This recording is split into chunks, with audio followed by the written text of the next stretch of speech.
স্বাগত জানাই আপনাদের তোমাদের প্রিয় ওয়াইজ নিনজাস চ্যানেলে। আমি ওয়াইজ নিনজাস ক্রিয়েটর কোচ বিদ্যুৎ লেখা। আজকের ক্লাসে আমরা পড়ব সাহিত্যিক সুবোধ ঘোষ রচিত বহুরূপী গল্প সম্পর্কে। এর লেখক পরিচিতি, গল্পের মূল বিষয়বস্তু আর সঙ্গে থাকছে প্রশ্নোত্তরের বিস্তারিত আলোচনা। তাই শেষ পর্যন্ত অবশ্যই ভিডিওটা দেখো। প্রথমেই আসছি লেখক পরিচিতি প্রসঙ্গে। লেখক সাহিত্যিক সুবোধ ঘোষ বিহারের হাজারিবাগে 1910 সালে জন্মগ্রহণ করেন। আদি নিবাস ছিল বর্তমান বাংলাদেশের ঢাকা বিক্রমপুর জেলার বহর গ্রামে। বিচিত্র কর্মজীবনের অভিজ্ঞতা সমৃদ্ধ এই লেখকের উল্লেখযোগ্য গ্রন্থগুলি হল পরশুরামের কুঠার, শুক্লাভিসার, ফসিল, তিলাঞ্জলি, গঙ্গোত্রী, একটি নমস্কারে, ত্রিজামা, ভারত প্রেম কথা, যতুগৃহ, কিংবদন্তির দেশে, ভারতীয় ফৌজের ইতিহাস, ক্যাকটাস ইত্যাদি। ছোট গল্প ছাড়াও তিনি বহু উপন্যাস, নাটক, প্রবন্ধ ও গবেষণামূলক গ্রন্থ রচনা করেছেন। তিনি কলকাতা বিশ্ববিদ্যালয়ের জগত্তারিণী স্বর্ণপদক লাভ করেন। 1980 খ্রিস্টাব্দের মার্চ মাসে লেখক পরলোক গমন করেন। এই গল্পটি যেখান থেকে নেওয়া হয়েছে, গল্পটির উৎস হল সাহিত্যিক সুবোধ ঘোষের গল্প সংগ্রহ তৃতীয় থেকে পাঠ্য বহুরূপী গল্পটি সংগৃহীত হয়েছে। এবার এর বিষয় সংক্ষেপ বলি। সাহিত্যিক সুবোধ ঘোষের বহুরূপী শিরোনামে ছোট গল্পে কেন্দ্রীয় চরিত্র হরি অর্থাৎ হরিদা। কোনো নির্দিষ্ট পেশার জাঁতাকলে তিনি নিজেকে পিষে যেতে দেননি। দারিদ্র্য দূর করার জন্য মাঝে মাঝে বহুরূপীর বেশ ধারণ করেছেন। বহুরূপী গল্পটি বহুরূপী এই হরিদার জীবন নিয়ে লেখা। শহরের সবচেয়ে ছোট গলির ভিতরে যেখানে তিনি বাস করেন সেখানে রোজ আড্ডা বসে। রোজকার নিয়মে বাঁধা কাজ করতে যাওয়া কোনোদিনই পোষাতো না হরিদার। তিনি বহুরূপী, মাঝে মাঝেই নানা রূপ ধারণ করতেন। কোনোদিন পাগল সাজতেন, কখনো বাউল, কোনোদিন কাবুলিওয়ালা, কোনোদিন কাপালিক, কখনো বা পুলিশ, এমনকি বাইজিও সেজেছেন হরিদা। নানা রূপে তার এই সাজ দেখে অনেকেই কিছু কিছু করে পয়সা দিত। এটা তার একরকম রোজগার ছিল। পুলিশ সেজে তিনি ঘুষও নিয়েছেন। রাস্তায় রাস্তায় ঘুরে বেড়াতেন বহুরূপে। ধনী জগদীশবাবুর বাড়িতে হিমালয়ের গুহানিবাসী এক সন্ন্যাসী আসেন। জগদীশবাবু কৃপণ হলেও তখন বেশ দান ধ্যান করেছেন। গল্পকথকের মুখে এই বিবরণ শুনে হরিদাও জগদীশবাবুর বাড়িতে মোটা টাকা উপার্জনের আশায় সাধুর বেশে যাবেন বলে মনস্থ করেন। সাদা ছোট বহরের থান পরে এক বিরাগী মানুষের বেশে বহুরূপী হরিদা জগদীশবাবুর বাড়িতে হাজির হন। তার শুভ্র পোশাক, সৌম্য দীপ্ত উজ্জ্বলতায় ভরা দুটো চোখের দৃষ্টি দেখে কেউ বুঝতেই পারেনি তিনি আসলে বহুরূপী হরিদা। বিরাগীর বেশে তাকে সত্যি বিরাগী মানুষ মনে হচ্ছিল। তাই ভক্তিভাবে বিগলিত হয়ে জগদীশবাবু তাকে তীর্থ ভ্রমণের জন্য টাকা দিতে চাইলেও হরিদা সেটা ফিরিয়ে দেন। কারণ বহুরূপী সাজলেও হরিদা বিরাগী চরিত্রের ঢং নষ্ট করতে চাননি। এবারে আসি বহুরূপী গল্প থেকে এক কথায় উত্তর কীরকম হতে পারে। এগুলো চয়েসে থাকে, তোমরা জানো 4টে চয়েস দেওয়া থাকে, তার মধ্যে একটা সঠিক থাকে। আমি ওই চয়েসগুলো ওইভাবে রাখিনি, আমি একেবারে সঠিক উত্তরটাই রেখেছি যাতে সঠিক উত্তরটাই বেছে নাও। হরিদার অবস্থা কেমন ছিল? গরিব। হরিদার ঘরে কতজন আড্ডা দিত? 4 জন। জগদীশবাবুর বাড়িতে সন্ন্যাসী কতদিন ছিলেন? 7 দিন। সন্ন্যাসী কোথায় থাকতেন? হিমালয়ের গুহাতে। সন্ন্যাসীর বয়স আনুমানিক 1000 বছরের বেশি। সন্ন্যাসী সারা বছর কি খেতেন? একটি হরিতকি। সারাটা বছর তিনি ওই একটি হরিতকে খেয়েই কাটিয়ে দিতেন। ভয়ানক দুর্লভ জিনিসটি কি? ভয়ানক দুর্লভ জিনিসটি হচ্ছে সন্ন্যাসীর পদধূলি। হরিদার আক্ষেপ ছিল সন্ন্যাসীর পদধূলি নিতে না পারা। তিনি আক্ষেপ করেছেন। সন্ন্যাসীর ঝোলায় জগদীশবাবু ফেলেছিলেন 100 টাকা। সন্ন্যাসীকে নতুন খড়ম দিয়েছিলেন জগদীশবাবু। সন্ন্যাসীর কাঠের খড়মে জগদীশবাবু লাগিয়ে দিয়েছিলেন সোনার বোল। বাস ড্রাইভারের নাম ছিল কাশীনাথ। বাইজি সেজে হরিদার রোজগার হয়েছিল 8 টাকা 10 আনা। বাইজি বেশে হরিদাকে একটা সিকি দিয়েছিল দোকানদার। এবারে এক কথায় উত্তরের পরে এবার 20 শব্দে, কম বেশি 20 শব্দ, অতি সংক্ষিপ্ত উত্তরের জন্য এই লাইনগুলো থেকে প্রশ্ন হবে। লাইনগুলো খেয়াল করো। কিন্তু ওই ধরনের কাজ হরিদার জীবনে পছন্দই নয়। কোন ধরনের কাজের কথা বলা হয়েছে? হরিদার বাঁধা ধরা কাজ, বাঁধা ধরা জীবন পছন্দ না, সেটাই লিখতে হবে। হরিদার কাছে আমরাই গল্প করে বললাম। গল্পের কথক ও তার বন্ধুরা হরিদার কাছে কি গল্প করেছিল? দেখো, এই প্রসঙ্গে একটা কথা বলি। গল্পে লেখক বলেছেন ওইভাবে নয়। লেখক যখন বলেন সেখানে নির্দিষ্ট থাকে যে লেখক যখন নিজে তার পরিচয় দেন যে তিনি নিজে সেই গল্পে উপস্থিত থাকেন, তখন বলা যায় লেখক বলেছেন। কিন্তু এখানে একটা গল্প, তাতে গল্পের কথক তিনি লেখক নাও হতে পারেন। সেই জন্য যেই চরিত্র মধ্যে কথোপকথন হচ্ছে, গল্পটা যিনি বলছেন তাকে গল্পের কথক হিসাবেই আমরা ভাবব। তো আমরা বলতে এখানে গল্পের কথক। হরিদার কাছে আমরাই গল্প করে বললাম। গল্পের কথক ও তার বন্ধুরা হরিদার কাছে কি গল্প করেছিল? ও যে সন্ন্যাসী এসেছেন, এই জায়গাটা বলতে হবে। আমরাই গল্প করে বললাম। আমরা বলতে কাদের বোঝানো হয়েছে? কথক ও তার বন্ধুরা। এটা ভালো করে বলতে হবে। 20 শব্দে। আক্ষেপ করেন হরিদা। আক্ষেপের কারণ কি? ওই যে পায়ের ধুলো নিতে পারলেন না, সেই জায়গাটা লিখতে হবে। গল্প শুনে খুব গম্ভীর হয়ে গেলেন হরিদা। গম্ভীর হওয়ার কারণ কি ছিল? সন্ন্যাসী সোনার বোল দেওয়া খড়ম পায়ে দিয়েছেন, যাওয়ার সময় 100 টাকা নিয়ে স্মিত হেসে বিদায় নিয়েছেন। এইসব ব্যাপারগুলো হরিদাকে খুব আশ্চর্যান্বিত করেছিল, অবাক করেছিল। সেই জন্যই গম্ভীর হয়ে গেছিলেন। এই জায়গাটা এভাবে লিখতে হবে। চকের বাসস্ট্যান্ডে বহুরূপী হরিদা কোন রূপে হাজির হয়েছিলেন? পাগল সেজে হাতে ইট নিয়ে যাত্রীদের ভয় দেখিয়েছিল, ওই জায়গাটা এখানটা বলতে হবে। খুব হয়েছে হরি, এইবার সরে পড়ো, অন্যদিকে যাও। কথাগুলো কে বলেছিলেন, কাকে বলেছিলেন এবং কেন? পাগল উন্মত্ত আচরণ করছে যখন হরিদা পাগল সেজে, তখন ড্রাইভার কাশীনাথ তিনি এই কথাগুলো বলেছিলেন। এই জায়গাটা বলতে হবে এভাবে। দোকানদার হেসে ফেলে বললেন হরির কাণ্ড। হরিদার কোন কাণ্ড দেখে দোকানদার হেসে ফেলেছিলেন?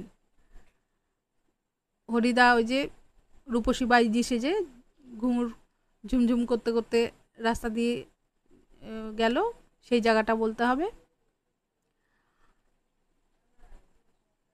এবারের মতো মাপ করে দিন ওদের। কথাগুলো কে কাকে কোন প্রসঙ্গে বলেছিলেন। হরিদা পুলিশ সেজেছিল, পুলিশ সেজে ছোট ছোট ছেলেদের ওই লিচু বাগানে তাদেরকে গ্রেফতার করেছিল।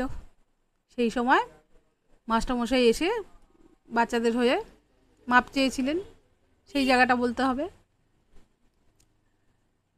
সত্যি খুব চমৎকার পুলিশ সেজেছিল হরি, কে কোন প্রসঙ্গে কথাগুলো বলেছিলেন। পরে যখন মাস্টারমশাই জেনেছিলেন যে হরিদা পুলিশ সেজেছিল আর মাস্টারমশাই বোকা বনেছিলেন তার কাছে, কিন্তু হরিদার এই বহুরূপী সাজ, পুলিশের সাজ, এটা মাস্টারমশাইকে তার কাছে চমৎকার লেগেছিল, সেই জন্য তিনি বলেছিলেন খুব চমৎকার পুলিশ সেজেছিল। এই জায়গাটা বলতে হবে। জগদীশবাবুর বাড়িতে খেলা দেখাবার জন্য হরিদার ভিতর এত উৎসাহ জেগেছিল কেন? জগদীশবাবুর বাড়িতে খেলা দেখাবার জন্য হরিদা উৎসাহী হয়ে উঠেছিল, কারণ ওই হিমালয়ের সন্ন্যাসী হিমালয়ে বাস করেও প্রকৃত সন্ন্যাসী হয়ে উঠতে পারেননি, যেই কারণে, সেই জায়গাটা এখানে বলতে হবে। এরপর সংক্ষিপ্ত ব্যাখ্যাভিত্তিক উত্তর তৈরি করার জন্য এই লাইনগুলো থেকে প্রশ্ন থাকতে পারে। সে ভয়ানক দুর্লভ জিনিস, কে কিভাবে এই দুর্লভ জিনিসটি লাভ করেছিল? দুর্লভ জিনিসটি কি? হিমালয় থেকে এসে এক সন্ন্যাসী জগদীশবাবুর বাড়িতে ছিলেন। সন্ন্যাসী বর্ণনা দাও। যেমন যেমন প্রসঙ্গ, যেমন যেমন উদ্ধৃতি থেকে প্রসঙ্গ প্রশ্ন থাকবে, তেমন তেমন ঠিক ঠিক উত্তর দিতে হবে। পুলিশ সেজে দয়ালবাবুর লিচু বাগানে দাঁড়িয়েছিলেন হরিদা। দয়ালবাবুর লিচু বাগানে কি ঘটনা ঘটেছিল বর্ণনা করো। পুলিশ সেজে হরিদা কোথায় দাঁড়িয়েছিলেন? মাস্টার মশাইকে কিভাবে বোকা বানিয়েছিলেন বলতে হবে। ঠিকই, আমাদের সন্দেহ মিথ্যে নয়। কারা কি সন্দেহ করেছিল? সন্দেহ যে মিথ্যে নয় সেটা কিভাবে বোঝা গেল? ও যে সন্ন্যাসী সোনার দেওয়া খড়ম টাকা নিয়ে চলে গেলেন, এই সব শুনে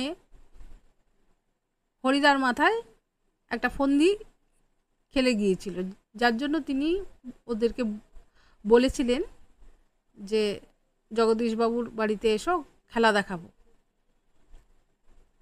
তো এইটাই হরিদা মনে মনে ফন্দি আটছে, সেটাই সন্দেহ হয়েছিল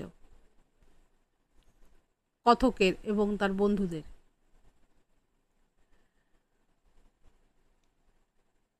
এইভাবে বলতে হবে।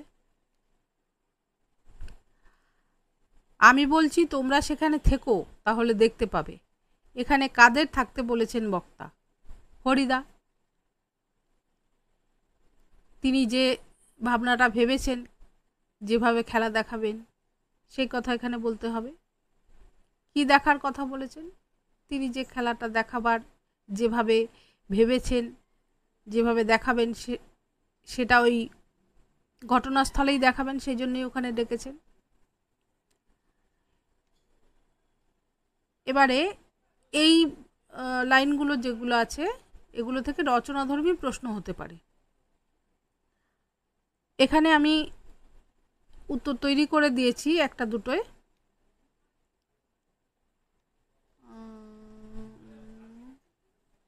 হ্যাঁ, আমি দুটোতে উত্তর তৈরি করে দিয়েছি। আচ্ছা, গল্প শুনে গম্ভীর হয়ে গেলেন হরিদা। কোন গল্পটি শুনে হরিদা গম্ভীর হলেন? গম্ভীর হওয়ার কারণ কি ছিল? বললাম, সন্ন্যাসী এসেছিলেন, সন্ন্যাসী তারপর যা যা করলেন, পেলেন, নিলেন, চলে গেলেন, এই সব ঘটনা, এই গল্প শুনে হরিদা গম্ভীর হয়ে গেলেন। গম্ভীর হওয়ার কারণ কি ছিল?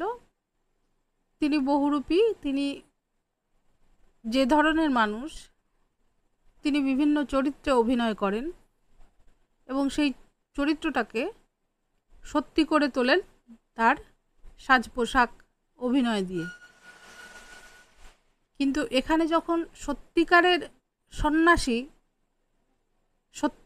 সন্ন্যাসী সুলভ আচরণ করতে তাকে দেখা যায়নি, এই বিষয়টাই হরিদাকে গম্ভীর করে তুলেছিল। এই জায়গাটা সুন্দর করে বলতে হবে।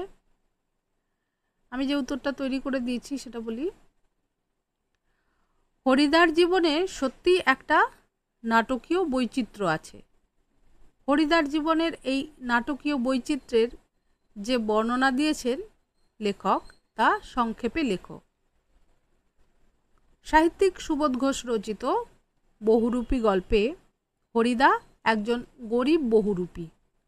শহরের সবচেয়ে সরু গলিতে ছোট্ট একটা বাড়িতে হরিদার বাস। ধরা বাঁধা রোজ নামচা অনুযায়ী জীবনযাপন তার একেবারেই পছন্দ নয়। তিনি চাইলে বিভিন্ন পেশা থেকে কোনো একটা বেছে নিয়ে অবলম্বন করতে পারতেন, কিন্তু তিনি তা করেননি। অভাবের মধ্যেই জীবনের বৈচিত্র্য খুঁজে নিয়েছেন। বহুরূপে সাজগোজের মাধ্যমে বহুরূপী হয়ে নিজের খিদের অন্ন জোগাড়ের চেষ্টা চালিয়েছেন। পাগল সেজে কখনো বাসস্ট্যান্ডের কাছে, কখনো রূপসী বাইজি সেজে শহরের রাজপথ ধরে পায়ের ঘুঙুর ঝমঝমিয়ে চলে গেছেন। যারা হরিদাকে চেনে না তারা এই সাজগোজ দেখে অবাক হয়ে তাকিয়ে থাকত, আর যারা পরিচিত তারা এসব কাণ্ড কারখানা দেখে হেসে ফেলত। কখনো বুড়ো কাবলিওয়ালা হয়েছেন, কখনো হয়েছেন কোট প্যান্টুলুন পরে ফিরিঙ্গি কেরামিন সাহেব। এমন হাজারো রূপে হরিদাকে দেখতে পাওয়া যেত। একবার পুলিশ সেজে স্কুলের মাস্টারমশাইকেও বোকা বানিয়েছিলেন। তার এই বিচিত্র সাজ দেখে মানুষ কখনো খুশির হাসি হেসেছে, কখনো বিরক্ত হয়েছে, কখনো বা প্রশংসাও করেছে। এই বহু রূপ থেকে বহুরূপী হরিদার যা রোজগার হতো তাতেই তার চলে যেত।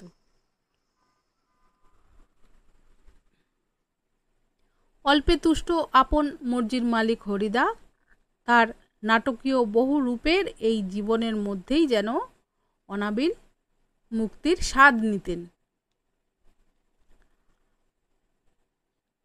আচ্ছা, এই ধরনের পংক্তি থেকেও আসতে পারে প্রশ্ন, ব্যাখ্যা করতে বলা হতে পারে। আজ তোমাদের একটা খেলা দেখাবো। উক্তিটি কার, কাদের উদ্দেশ্যে বলেছেন, কেমন জবর খেলা তিনি দেখিয়েছিলেন? হরিদা ওই জগদীশবাবুর বাড়িতে গিয়ে যে যে ঘটনা করেছেন, ওখানে যা যা ঘটনা ঘটেছে সেটাই জবর খেলা।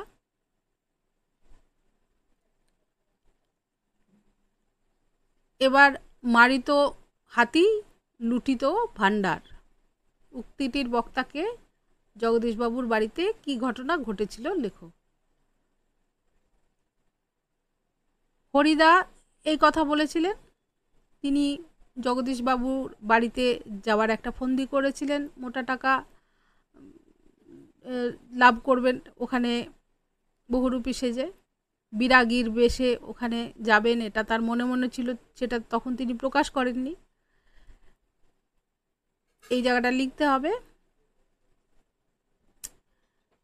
এই প্রশ্নের উত্তরটা আমি লিখে দিয়েছি। ওতে আমার ঢং নষ্ট হয়। বক্তার ঢং নষ্ট হয় কিভাবে? উক্তিটির তাৎপর্য বিশ্লেষণ করো। আলোচ্য উদ্ধৃতিটি সাহিত্যিক সুবোধ ঘোষ রচিত বহুরূপী গল্প থেকে নেওয়া হয়েছে। উদ্ধৃতির বক্তা হলেন গল্পের কেন্দ্রীয় চরিত্র হরিদা। বহুরূপী হরিদা যেদিন সন্ধ্যাবেলায় বিরাগী সেজে জগদীশবাবুর বাড়িতে গেলেন, সেদিন জগদীশবাবু হরিদাকে সত্যি একজন বিরাগী মানুষ মনে করে তার কথাবার্তায় মুগ্ধ হয়ে তাকে 101 টাকা প্রণামী দিতে গেলে দরিদ্র হরিদা সত্যিকারের বিরাগীর মতোই সেই টাকা না নিয়ে সেখান থেকে চলে যান। এই ঘটনা একদিকে হরিদার জীবন দর্শনের মধ্যে লুকিয়ে থাকা সত্যিকারের বিরাগী মানুষটির পরিচয় দেয়। হরিদা যে সত্যিকারের শিল্পী এ কথাও বুঝতে অসুবিধা হয় না। তিনি বহুরূপে সাজসজ্জার মাধ্যমে মানুষকে আনন্দ দিতে চান বটে, কিন্তু কখনোই মানুষকে ঠকানো তার লক্ষ্য নয়। তার বহুরূপী চরিত্রের এই যে ঢং অর্থাৎ ধরন, এই ঢং দিয়ে মানুষ ঠকালে পেশার পবিত্রতা নষ্ট হবে, প্রবঞ্চনার স্পর্শে তার পেশা কলুষিত হবে, সেটা কখনোই তিনি হতে দেবেন না। বহুরূপী হিসাবে বকশিসের কয়টি পয়সার বেশি তিনি কোনোদিন কারো কাছ থেকে দাবি করেননি। একজন বহুরূপী হয়েও নিজের পেশার প্রতি এমন সততা তার চরিত্রটিকে এক অসাধারণ উচ্চতায় পৌঁছে দিয়েছে। একজন প্রকৃত শিল্পীর মতোই তিনি নিজের আত্মমর্যাদাকে অটুট রেখেছেন। এবারে এই যে দুটো প্রশ্নের উত্তর আমি লিখে দিয়েছি,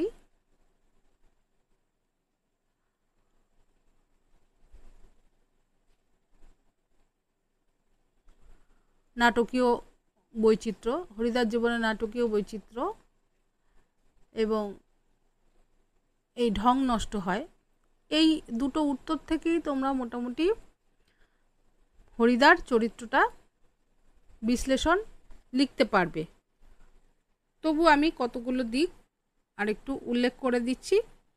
বহুরূপী গল্পে প্রধান চরিত্র হচ্ছে হরিদা। তার কতগুলি চরিত্র বৈশিষ্ট্য আছে।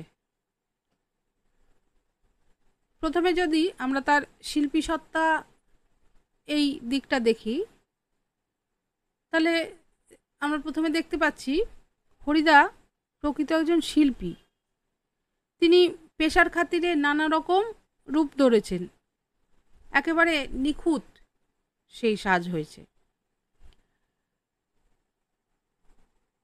হরিদা তার শিল্পী সত্তার মাধ্যমেই প্রতিবারই মানুষকে অবাক করে দিয়েছেন এই নানা রকম সাজের মাধ্যমে। সেদিক থেকে হরিদার শিল্পী সত্তার প্রকাশ কিন্তু একাধিকবার ঘটেছে। এবার যদি হরিদার সততার দিকটা চিন্তা করি, আমরা দেখেছি গল্পে হরিদা কিন্তু ভীষণ গরিব, অভাব তার নিত্যসঙ্গী, কিন্তু এই অভাব হরিদাকে একেবারেই অসৎ করে তুলতে পারেনি। ঘুষ নিয়েছেন পুলিশ সেজে মাস্টারমশাইয়ের কাছ থেকে, কিন্তু পরে আবার ক্ষমা চেয়ে নিয়েছেন মাস্টারমশাইয়ের কাছ থেকে। বিরাগী সেজে যখন জগদীশবাবুর কাছে, জগদীশবাবুও তাকে দান ধ্যান করতে চেয়েছেন, কিন্তু সেই মোটা প্রণামী তিনি স্বীকার করেননি, নিতে চাননি। তিনি বহুরূপী, এটা তার পেশা, স্বাভাবিকভাবেই তার মধ্যে একটা দায়বদ্ধতা জন্মেছে তার পেশার প্রতি। এই কারণে তিনি ওই প্রণামীর টাকা প্রত্যাখ্যান করেছেন। এরপরে দেখছি দারিদ্র্যের জন্য তার দিন চলে না, কিন্তু ওই বাধা রোজকার কাজ তিনি করতে চান না। নিয়মে কাজ করতে হরিদার একদম অনীহা। তাই অভাবের সাথে নির্বিরোধে বন্ধুত্ব করে নেন, কিন্তু কোনোভাবেই এই দৈনন্দিন নিয়মের যে রোজগারের চেষ্টা তা তিনি করেন না।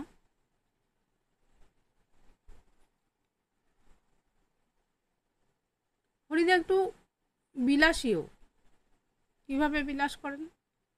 তিনি নিয়মের নিগড়ে বাধা পড়তে চান না, তাই তার অভাব, কিন্তু এই অভাব নিয়ে তার কোনো অভিযোগ নেই, বাস্তববোধের অভাব তার মধ্যে।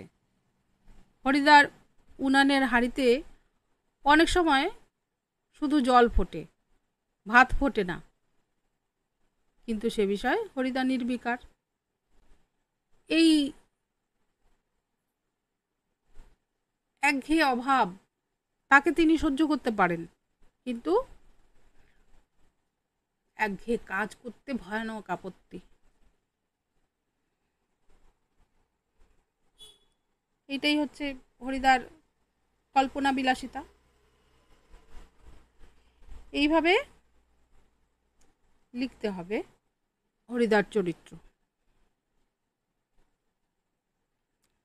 এই সব যে গুণাবলী, এর থেকে প্রমাণিত হয় সাধারণ মানুষের নিয়ম একঘেয়ে নিয়মে বাঁধা থাকলেও হরিদার জীবনটা ছিল বৈচিত্র্যময়তায় ভরা, এক চমৎকার নাটকের চিত্রনাট্যের মতোই।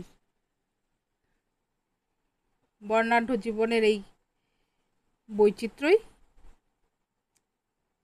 পেশাদারিত্বের ক্ষুদ্র গণ্ডিকে অতিক্রম করে হরিদার জীবনকে সাধনায় উন্নীত করেছে। এবারে বলবো এই গল্পের লেখক, বহুরূপী গল্পের লেখক সুবোধ ঘোষ, তার যে সাহিত্যিক চেতনা সেটা কোন ধরনের। এটা আবারও বলছি, আমার দেখবে প্রতিটি ক্লাসেই একটা এমন কিছু থাকে যেটা তোমাদের পরীক্ষায় থাকে না, কিন্তু তোমাদের ওই মোহরের মতো জমা হয়, যেটা কখনো না কখনো কাজে লাগবে। সেরকম মোহরের মতো কিছু তথ্য আজকে, সেটা হচ্ছে লেখক সুবোধ ঘোষের সাহিত্যিক চেতনা। সুবোধ ঘোষ বাংলা সাহিত্যের এক অসামান্য কথাশিল্পী। তিনি মূলত ছোট গল্পের মাধ্যমে মানুষের অন্তর্জগৎ, সমাজ বাস্তবতা ও নৈতিক দ্বন্দ্ব তুলে ধরেছেন। তার সাহিত্য চেতনার মূল ভিত্তি মানবতাবাদ। তিনি বিশ্বাস করতেন সাহিত্য কেবল বিনোদনের মাধ্যম নয়, এটি সমাজের দর্পণ এবং পরিবর্তনের হাতিয়ার। সুবোধ ঘোষের লেখায় বারবার উঠে আসে সাধারণ মানুষের সংগ্রাম, শোষণ বঞ্চনার বিরুদ্ধে প্রতিবাদ এবং আত্মমর্যাদার প্রশ্ন। বহুরূপী, ফসিল, অযান্ত্রিক এই সব গল্পগুলি এতে দেখা যায় তিনি নিপুণ হাতে তুলে ধরেছেন সমাজের নিচুতলার মানুষের জীবন সংগ্রাম, স্বপ্ন ও অসহায়তা। তার ভাষা সহজ, প্রাঞ্জল অথচ তীব্র ব্যঞ্জনাময়। তিনি সাহিত্যে কোনো জাঁকজমক কিংবা অলংকার প্রিয়তার ধার ধারেননি, বরং বাস্তবতা ও মানুষের মনস্তত্ত্ব তার লেখার প্রধান উপাদান। এই গল্পে আমরা মনস্তাত্ত্বিক দিকটা কোনখানে পাচ্ছি? এই যে হরিদা একজন বহুরূপী, চাকরি বাকরি করতে তার একদম ইচ্ছে করে না, যখনই টাকা পয়সার দরকার হয় ওই একটুখানি বহুরূপী সেজে নেন, যা পান ওতেই তার দিন চলে যায়। কিন্তু এই মানুষটাই, এই বহুরূপী, এই সাধারণ আপন ভোলা আত্মভোলা মানুষটা, ইনি একটা অভাবনীয় কাণ্ড ঘটিয়ে ফেললেন। ওই খেলা দেখালেন, এমনকি তার ওই ধরন ধারণ দেখে বিরাগীর বেশ এবং নিখুঁত বিরাগী মানুষের মতো তার কথাবার্তা, ধরন ধারণ দিয়ে তিনি দেখিয়ে দিলেন যে বিরাগী, প্রকৃত বিরাগী সে কখনো বিষয়ীর ঘরে থাকে না। এই ধরিত্রী মা, এই ধরিত্রী মায়ের কোল হলো তার বিছানা, এই আকাশ হলো তার ছাদ। কামিনী কাঞ্চন মায়া ত্যাগ করে তবেই তো বিরাগী হয়। এই যে প্রতি পদক্ষেপে তিনি দেখিয়ে দিয়েছেন হরিদা, এইটা যে হরিদা করবেন, এইভাবে যে কথাগুলো, গভীর দার্শনিক তাত্ত্বিক কথাগুলো হরিদা বলবেন, এটা ওই কথক তার বন্ধুরা কেউ কল্পনা করতে পারেনি এবং অবিশ্বাসই করেছে ঋতুপর্ণ, না এটা হতে পারে না, হরিদার কণ্ঠস্বরই এমন নয়। এই যে একজন সাধারণ বহুরূপী, তার মানসিক চিন্তা এমনভাবে পরিবর্তিত হলো, গল্পের বাঁক এভাবে ঘুরল, লেখকের মনস্তাত্ত্বিক চিন্তা তিনি শব্দে শব্দে এই গল্পে এঁকেছেন। লেখক এইভাবে মানুষের মনস্তত্ত্বকে তার লেখার প্রধান উপাদান করে তুলেছেন। সুবোধ ঘোষ একদিকে যেমন একজন সংবেদনশীল গল্পকার, তিনি ছিলেন যুক্তিবাদী ও মানবিক দৃষ্টিভঙ্গির ধারক। তার সাহিত্য চিন্তা সমাজ সচেতন, বাস্তবনিষ্ঠ এবং অন্তর্দৃষ্টি সম্পন্ন। ফলে তার সাহিত্য আজও পাঠকের মনে গভীর প্রভাব ফেলে এবং চিন্তার খোরাক যোগায়। তো আজ তাহলে এতটুকুই। ভালো করে পড়ো, ভিডিওটা দেখো, ভালো করে বোঝো, অভ্যাস করো। তোমাদের মতো করে অনেক কিছু থেকে সারবত্তা এই ভিডিওর মাধ্যমে উপস্থাপন করি। ভিডিওটা লাইক করো, সাবস্ক্রাইব করো, আর অবশ্যই কমেন্টের মাধ্যমে মতামত জানাও ভিডিও কেমন লাগছে। দেখা হচ্ছে পরের ভিডিওতে অন্য কোনো সহজ পাঠ নিয়ে। ভালো থেকো, ভালো থাকুন সবাই।